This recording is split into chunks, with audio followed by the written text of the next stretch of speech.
कुंडलिक वरदारी विठ्ठल श्री ज्ञानदेव तुकाराम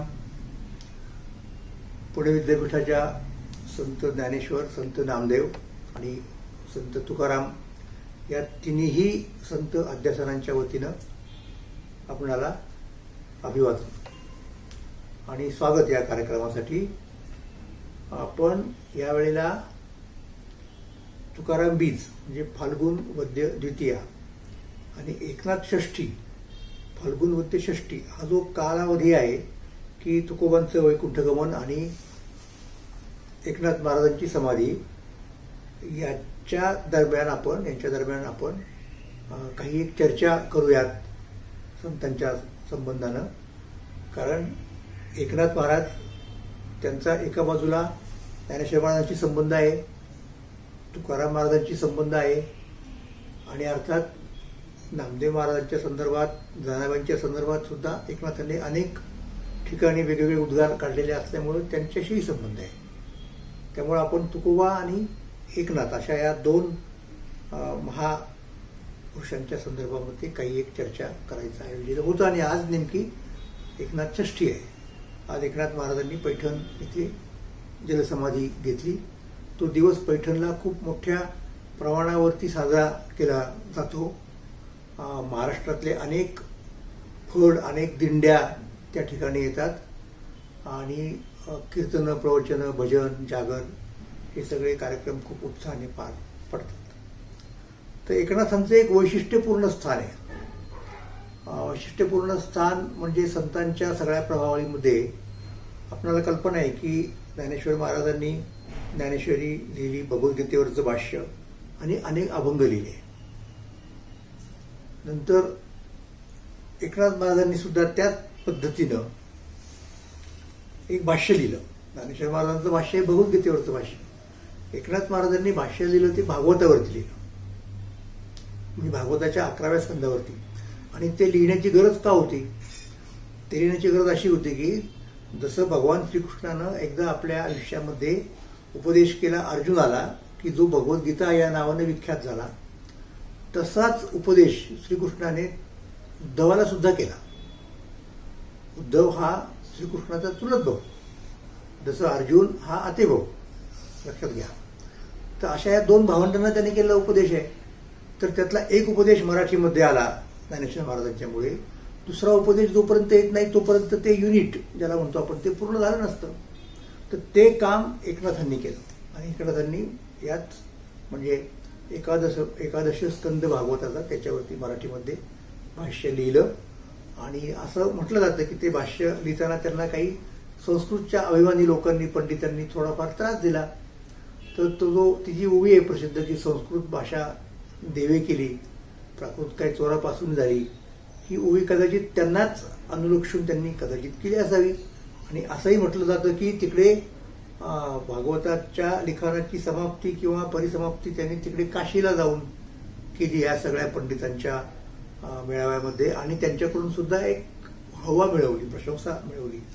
तर आमचे मित्र सचिन पवार यांनी यावेळेला वारकरी दर्पण नावाच्या त्यांच्या मासिकाचा अंक हा एकनाथ महाराजांचा विशेषांक म्हणून काढलेला आहे आणि त्याच्यामध्ये हा प्रसंग आहे की इथे एकनाथ महाराज भागवत सांगतायत काशीमध्ये। हे पंडित काही समोर उभे आहेत, बसलेले आहेत आणि एकनाथांची पाठराखण सुद्धा भगवान विष्णू करतात स्वतः, असा तो मुद्दा आहे। तर याच वारकरी दर्पणमध्ये माझा एक लेख आहे आणि तो लेख खरं तर मी खूप पूर्वी लिहिलेला आहे, म्हणजे 1994 साली साधना साप्ताहिकात मी तो लेख लिहिला होता। तर मला असं वाटतं की तो लेख आपल्याला वाचून दाखवणंच मला औचित्यपूर्ण वाटतं, म्हणून मी तसं करणार आहे। आणि त्यानिमित्ताने मी काय सांगितलेलं आहे की महाराष्ट्रातील ईश्वरनिष्ठ धर्मवादी सेक्युलर परंपरा हा अगदी हे वेगळ्या प्रकारचं शीर्षक आहे। धर्मवादी सेक्युलर असण्यासाठी धर्म मानता कामा नये असं नाहीये। त्याचप्रमाणे धर्म न मानता नुसते सेक्युलर बनवणारे लोक आहेत, ते प्रत्येक वेळेला सेक्युलरिझमला अनुरूप असं वर्तन करतात असंही नाही, त्यांचेही काही इंटरेस्ट असतात।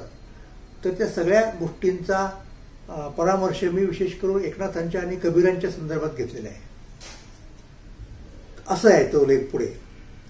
धर्मचिकित्सा करण्याचा बुद्धिवाद हा एकमेव किंवा सर्वश्रेष्ठ दृष्टिकोन आहे असे गृहीत धरणे उचित नाही.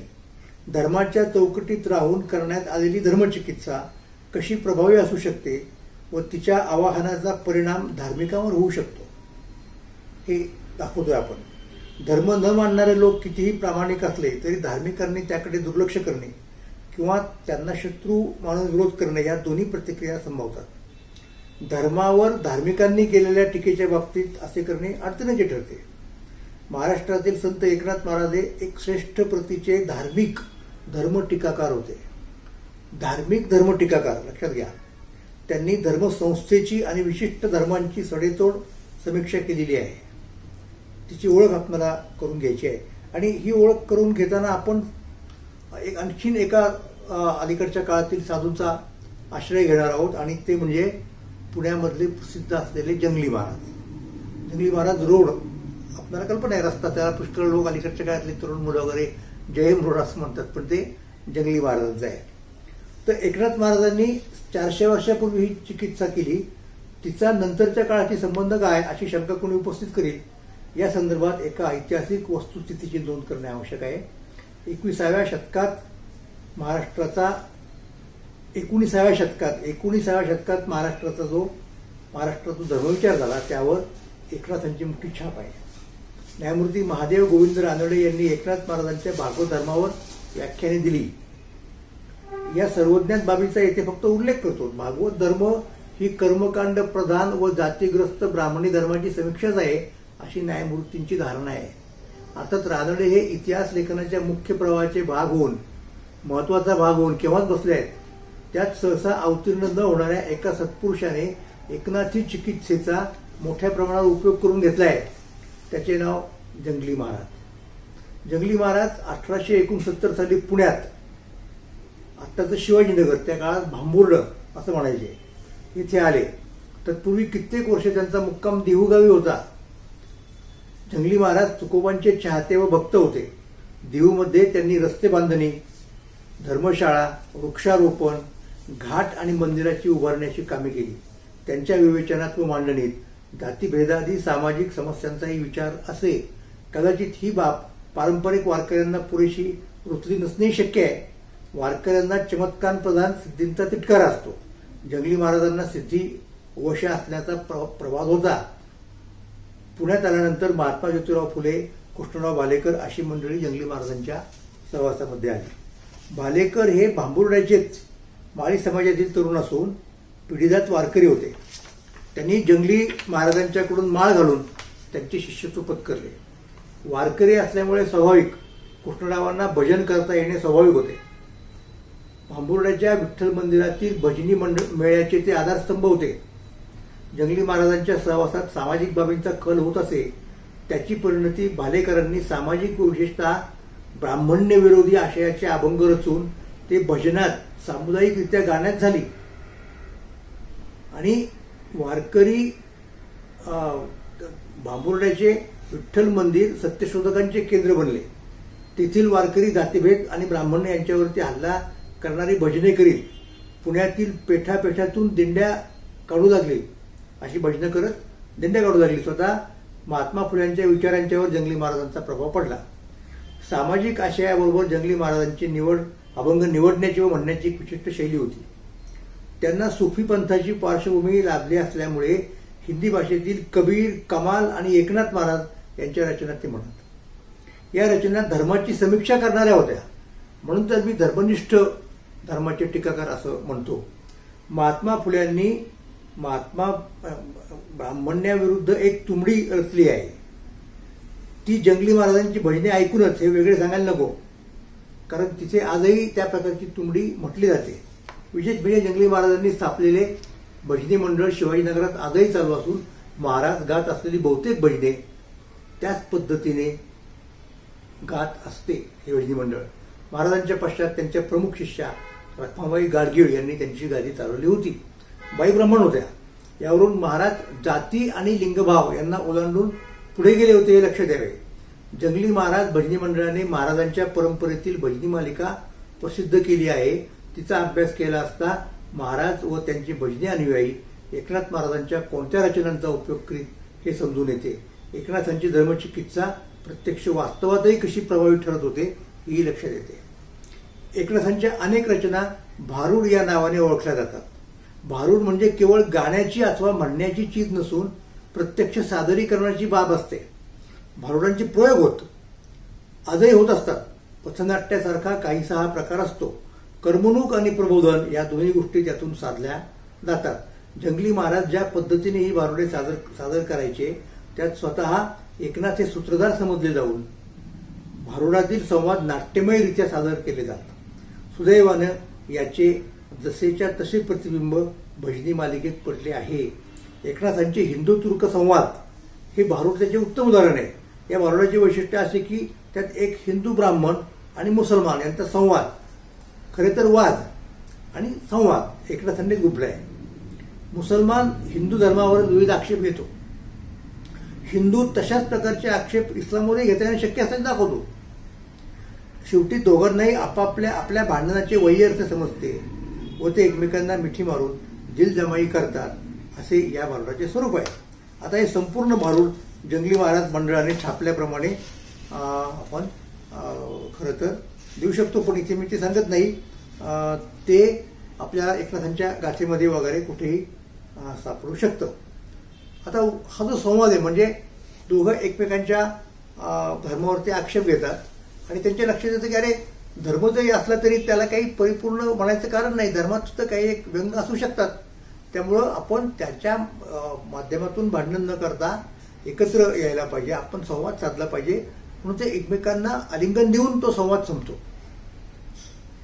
तर आता मुद्दा कुठे येतो?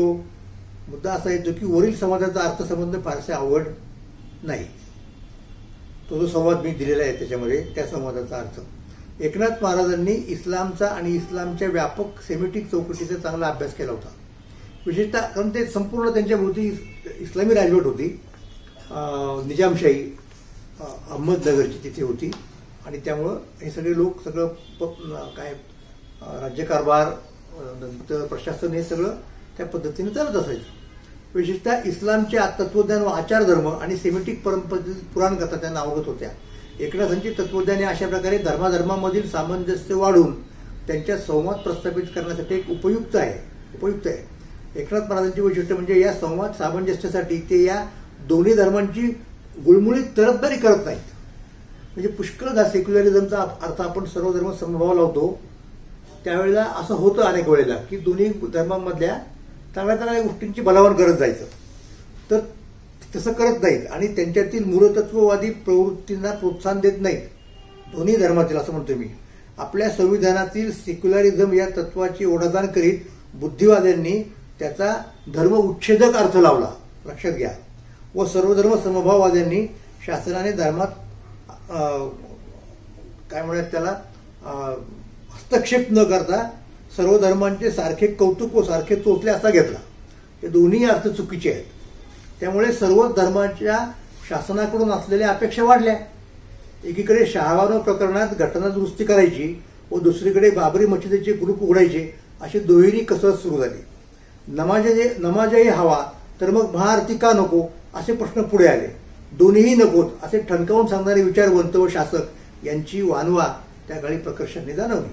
उच्छेदवादी विचारवंत दोन्ही धर्मापासून दुरावले तर समभावी मंडळींची दोघांचे लाड करता करता दमछाक होऊन शेवटी त्यांनी दोघांचाही विश्वास गमावला.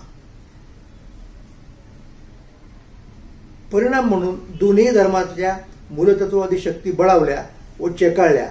त्यांना काबूत आणायला कुणीच नाही. विशेष म्हणजे पूर्णपणे धर्मश्रद्धा व मूलतत्ववादाच्या विरुद्ध असून तो सेक्युलरिझमला पूरक आहे हे इथल्या पुरोगामी विचारवंतांना उमगले नाही. आता महाराष्ट्रातील संत एकनाथांची चर्चा करताना उत्तरेतील संत कबीरांना विसरता कामा नये. वस्तुतः कबीर आणि त्यांच्या संप्रदायाशी महाराष्ट्रातील वारकरी संप्रदायाचे फार जवळचे नाते आहे आणि म्हणून तर जंगली महाराजांच्या संदर्भात असंच घडले दिसतं आपल्याला. वारकरी कीर्तनाचा संबंध वारकरी कीर्तनात उत्तर व दक्षिण हिंदुस्थानातल्या एकाच संतांच्या रचना म्हटल्या जातात आणि ते म्हणजे कबीर. तुकोबा आपल्याला मान्य असणाऱ्या संतांची नावे सांगताना ज्ञानदेव, नामदेव आणि एकनाथ यांच्याबरोबर कबीरांचाही उल्लेख आदराने करतात. एकनाथ हे कबीरांचे चाहते आहेतच.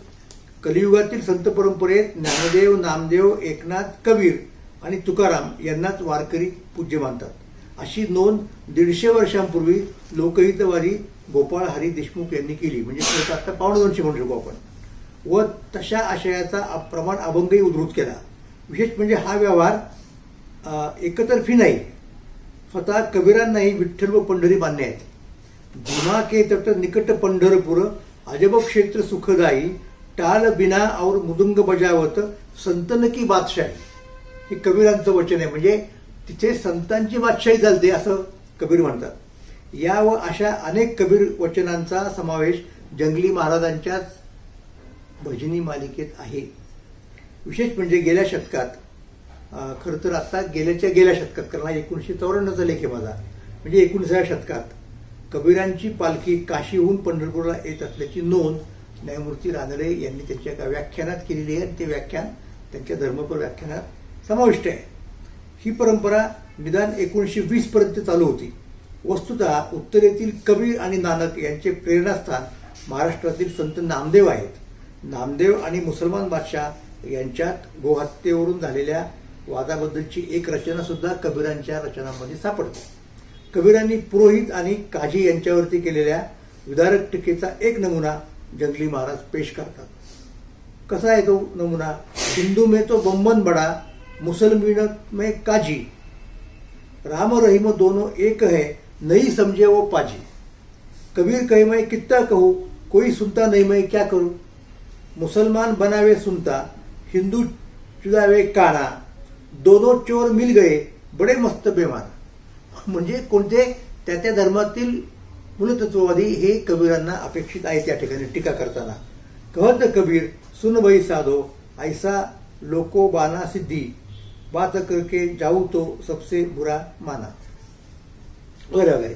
एकनाथ महाराजांच्या ब्राह्मण तुर्क संवादाचा पूर्वसुरी आपणाला कबीरांमध्ये सापडतो. त्याचाही उपयोग जंगली महाराजांनी करून घेतला आहे. यात अर्थातच एकनाथ महाराजांच्या ऐवजी कबीर सूत्रधार आहेत.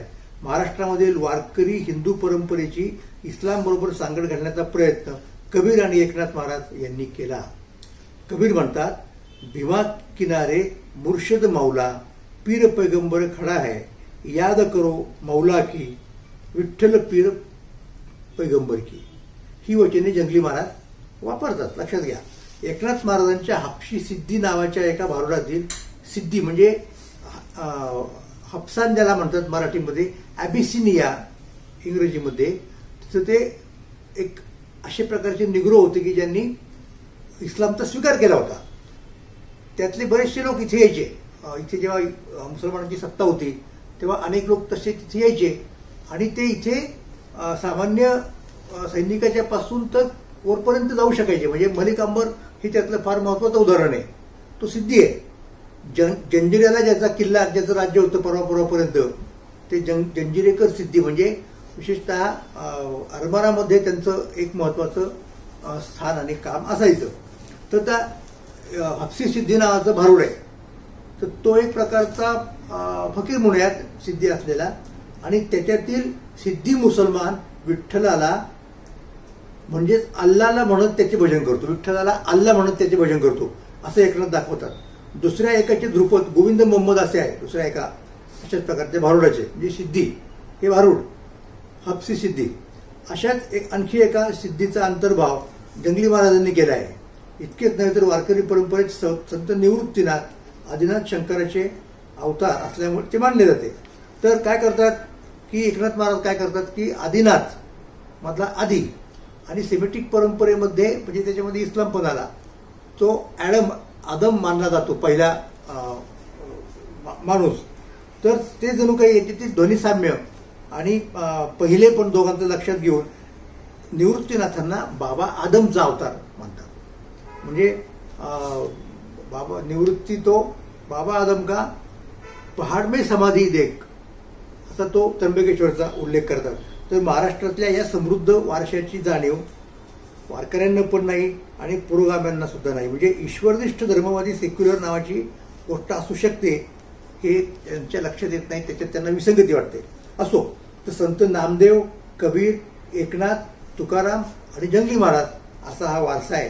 काही प्रमाणात तो सत्यशोधक चळवळीत उतरला होता. पुढे सत्यशोधकांची चळवळ ब्राह्मण विरोधामध्ये गुरफटली. स्वतः संत महाराजांचा, एकनाथ महाराजांचा ज्या सुफी परंपरेशी निकट संबंध होता, कादरी परंपरा. सुफीमध्ये जे 4 मुख्य संप्रदाय मानले जातात, नक्षबंदी एक संप्रदाय आहे, आणखी कादरी संप्रदाय आहे, असे एकूण 4 संप्रदाय त्याच्यामध्ये आहेत. तर त्या कादरी शाखेचे एक महत्त्वाचे संत म्हणजे श्रीगोंदे येथील शेख मोहम्मद. दीर्घायुषी शेख मोहम्मद तुकोबांच्या काळापर्यंत आहेत होते. त्यांचे व तुकोबांचे निकट संबंध होते. आजही श्रीगोंदे गावातील त्यांच्या उत्सवात, म्हणजे शेख मोहम्मदाच्या उत्सवात, शेख मोहम्मदांच्या बरोबरीने तुकोबांच्या नावाचा उच्चार केला जातो. शेख मोहम्मदही विठ्ठल भक्त वारकरी होते. शेख मोहम्मदांनी हिंदू व मुसलमान या दोन्ही धर्मातील मूलतत्ववाद्यांच्यावरती टीका केली आहे. स्वतः शेख बाबांना दोन्ही धर्मातील शिष्य लाभले होते. शिवाजी महाराजांचे आजोबा छत्रपती नव्हते ते, पण मालोजीराजे भोसले हे शेख मोहम्मदांचे साक्षात शिष्य होते. श्रीगोंदे हा मालोजी राजांच्या जहागिरीतील भाग होता. मालोजींनी शेख मोहम्मद बाबांच्या धार्मिक कार्यासाठी त्यांना ते इनाम दिलं. मालोजी राजे आणि शेख शहाजीराजे यांच्यावरती प्रत्यक्षपणे आणि शिवरायांच्यावरती अप्रत्यक्षपणे शेख मोहम्मदांचे, मी म्हणतो त्या अर्थाने सेक्युलर संस्कार होते. शिवछत्रपतींचे धर्मविषयक धोरण किती उदार होते हे आपणाला सांगायला नको. अर्थात तरीही धर्मवादी इतिहासकारांनी शिवाजी महाराज म्हणजे समर्थ रामदासांचा महान गोब्राह्मण प्रतिपालक शिष्य अशी प्रतिमा उभी केली व तिचा प्रतिवाद करणाऱ्या शिवाजी महाराजांच्या घरातील हा सेक्युलर वारसा ज्यांना ऐकूनही माहीत नसतो, तर मग सोपा उपाय काय, तर रामदास स्वामींना आणि 4 म्हणजे ब्राह्मणांना 4 शिव्या देण्याचा कर्मकांडवाचा कार्यक्रम ही मंडळी पुष्कळदा साजरा करतात आणि तो कार्यक्रम होतो. पण त्यामुळे शिवाजी महाराजांच्या प्रस्थापित प्रतिमेवरती काहीच परिणाम होत नाही. वस्तुतः केवळ नकारात्मक कार्यक्रमांनी ठोस असे काही घडत नसते. कार्यक्रम करणाऱ्यांचे आत्मसमाधान हा मानसिक लाभ तेवढा होतो. ईश्वरनिष्ठ धर्मवादी सेक्युलर परंपरा हा मराठी संस्कृतीचा भाग आहे. ते तिची वैशिष्ट्य आहे. पुरोगाम्यांना व बुद्धिवाद्यांना हे कळत नाही आणि प्रतिगाम्यांना हे समजून घ्यायची गरज वाटत नाही. त्यामुळे हा अनमोल वारसा गुप्तधनाप्रमाणे असून नसल्यासारखा झाला आहे, असं मी 1994 मध्ये एकनाथ महाराजांच्या संदर्भात म्हटलं होतं. तो लेख नाथषष्ठीच्या निमित्ताने आपणा पुढे सादर करण्याची संधी मी घेतली. आपल्या सर्वांना परत एकदा धन्यवाद. भेटूयात परत.